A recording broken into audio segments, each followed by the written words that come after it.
Estamos de volta com o programa Via Cruviana e agora eu converso com Tana Halu, índio macuxi, fotógrafo, ilustrador, decorador, professor e contador de histórias. Tem vários trabalhos publicados entre livros e cartilhas e, como quase toda criança, adorava aí massinhas de modelar e transformou isso em uma de suas profissões. Olá, Tana, seja bem-vindo ao programa Via Cruviana. Obrigado. Então, Tana, como você percebeu que poderia usar aí as massinhas como uma forma de um trabalho aí profissional?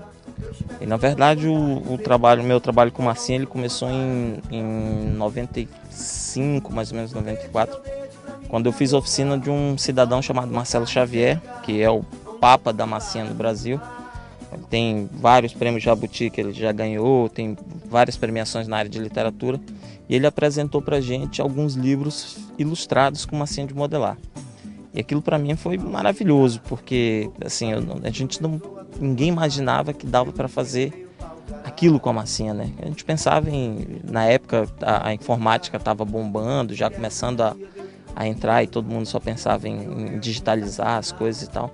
E a massinha era um resgate da infância que todo mundo tinha tido e que alguns ainda eram. E para mim era muito legal trabalhar com massinha, porque menino pobre, né? Quando a gente era criança na escola, a gente não tinha acesso e ficou aquele desejo e tal. Então, para mim, poder trabalhar a massinha de modelar como trabalho, ter a massinha de modelar como trabalho, foi muito legal. E foi essa paixão que eu senti pela massinha que fez com que o Marcelo me convidasse para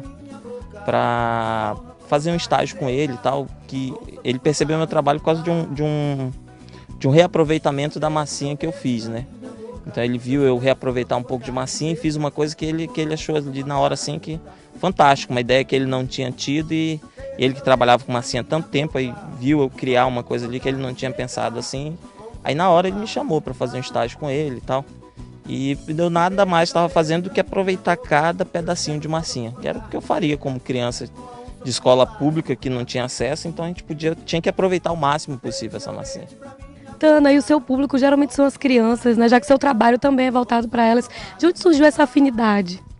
Bem, na verdade, eu sou professor, né? Eu fiz o magistério, o antigo pedagógico.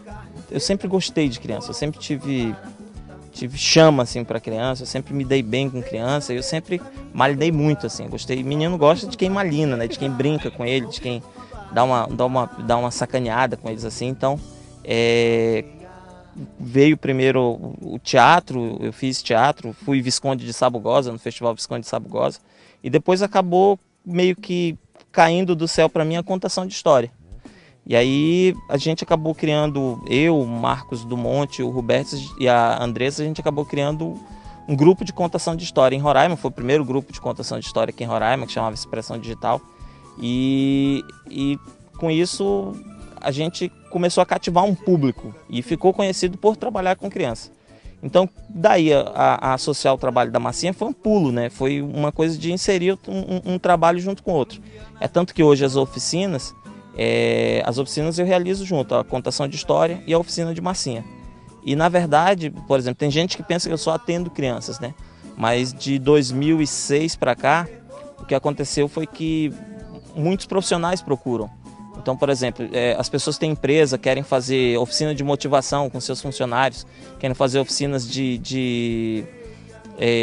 para ensinar as pessoas a não lidarem como lidar com preconceito, com discriminação e tal. Elas convidam a gente para fazer essas oficinas motivacionais e tal. E a gente trabalha a massinha, trabalha a contação de história. E, por exemplo, eu já dei oficina em asilos de idosos. Então, por exemplo, hoje eu posso dizer que o meu público, metade é criança e a outra metade são jovens, adultos e idosos. Legal. Agora eu falei das suas várias profissões aqui, mas além disso você também é policial militar. Como assim, Tana? Uma coisa nada a ver com a outra. E tem muita gente legal, tem muito artista dentro da polícia. E tem muita gente dentro da polícia querendo simplesmente, às vezes, mostrar seu trabalho. E às vezes falta oportunidade. Eu já tive problemas, por exemplo, eu como professor, eu tenho um aluno em sala de aula e tal, e depois daqui a alguns anos eu tá correndo atrás desse aluno na rua, porque o aluno cometeu um crime. Então, assim, e aquilo para mim foi chocante, porque quando eu senti a minha falha até como profissional da educação, né? E assim, e pensar em que momento eu poderia ter salvo aquela criança, em que momento eu podia ter ajudado aquela pessoa. E aí depois perceber que na verdade eu só tinha que me esforçar mais. Então o que acontece? Esse tipo de encontro de situações fez com que hoje eu trabalhe bastante com professores, com a formação de professores, incentivando eles a prática pedagógica, uma prática pedagógica onde ele tem respeito pelo aluno, onde ele conhece o aluno, onde ele faz com que o aluno, onde ele tente entender esse desenvolvimento do aluno. Aí às vezes a gente fica procurando títulos, né? Professor, é educador, é isso, é aquilo, é artista. Eu costumo dizer que eu sou artista e eu não tive como fugir disso. Então, por exemplo, as pessoas, o que você é? Não, eu sou artista. Porque se eu for dizer, eu faço isso, faço aquilo e tal, eu não consegui fugir de ser artista, eu não consegui escapar disso. E eu me sinto feliz com isso hoje. E é artista e faz as coisas de forma tão natural. Enquanto a gente está conversando, ele estava fazendo aqui um dinossauro. Quais os trabalhos já realizados assim com modelagem, Tana? Bem, eu fiz alguns livros, fiz campanha publicitária, né? Fiz cartilhas também, ilustrado com massinha. Bolo de casamento, aqueles bonequinhos para bolo de casamento, é uma coisa que ultimamente as pessoas têm pedido muito. E assim, às vezes eu insisto em fazer com massa, né? Eu não gosto de trabalhar com outros materiais, eu gosto de trabalhar com a massinha. Até porque a massinha, ela é efêmera, a massinha, se ela não for cuidada, se ela não for protegida, se ela não for guardada, ela vai ser destruída.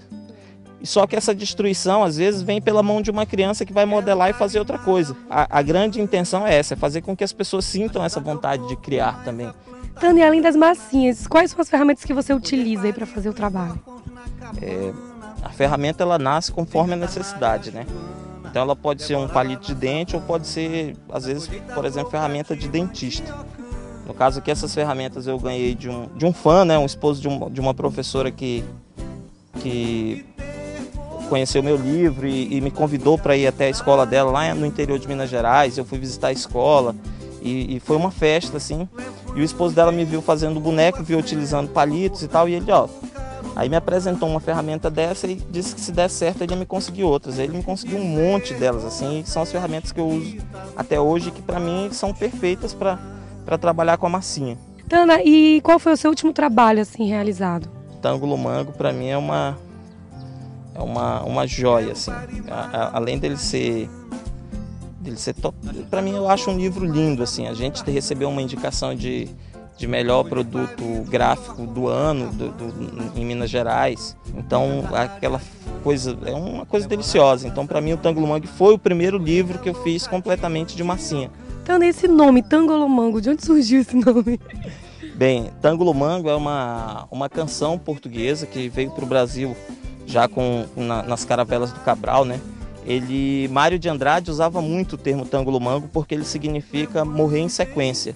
Só que é uma música de roda, né? Era uma música feita para educar meninas, onde as meninas que iam fazendo coisas erradas, elas iam, consideradas erradas, né?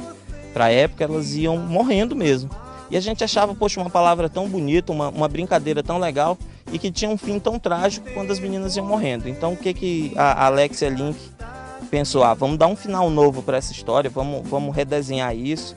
E aí a gente criou uma história onde as meninas não morrem, né? A gente seguiu a música até na última estrofe, só que no final, ao invés de acabar a geração e as meninas irem morrendo, as meninas vão saindo de casa. Tanto você ministra também aí cursos de fotografia e também de massinhas. Eu queria que você deixasse seus contatos aí para quem quiser. Quem quiser me encontrar, quem quiser trocar ideia, quem quiser, sei lá, aprender ou conversar, pode entrar em contato. Eu tenho Facebook, né? Entrei no mundo das redes sociais, eu tenho Facebook, então só colocar lá Tana Halu, T-A-N-A-H-A-L-U, separado, né? Ou então pode me ligar, 095 9131 6869. Mas que bom que você tem essa paixão para que não abandone aí esse trabalho que é tão bonito. Obrigada, Tana, pela sua participação aqui no programa Via Cruviano. Obrigadão, eu que agradeço e espero que as pessoas acessem, podem ir lá no Facebook, conhecer alguns trabalhos, podem perguntar. de massinha, na verdade, eu tenho poucos trabalhos publicados no Facebook, mas vou começar a botar mais coisas e tal, a gente tem mais fotografia. Mas as pessoas podem ir lá, a gente vai conversando, vamos fazer com que isso circule, né, com que isso gire, e vamos fazer com que esse mundo se torne realmente pequeno e que a gente possa colocar todo mundo dentro. Desculpe, estou um pouco atrasado, mas espero que ainda dê tempo de dizer que andei errado e eu entendo. As suas queixas estão justificáveis e a falta que eu fiz nessa semana, coisas que pareceriam óbvias até para uma criança.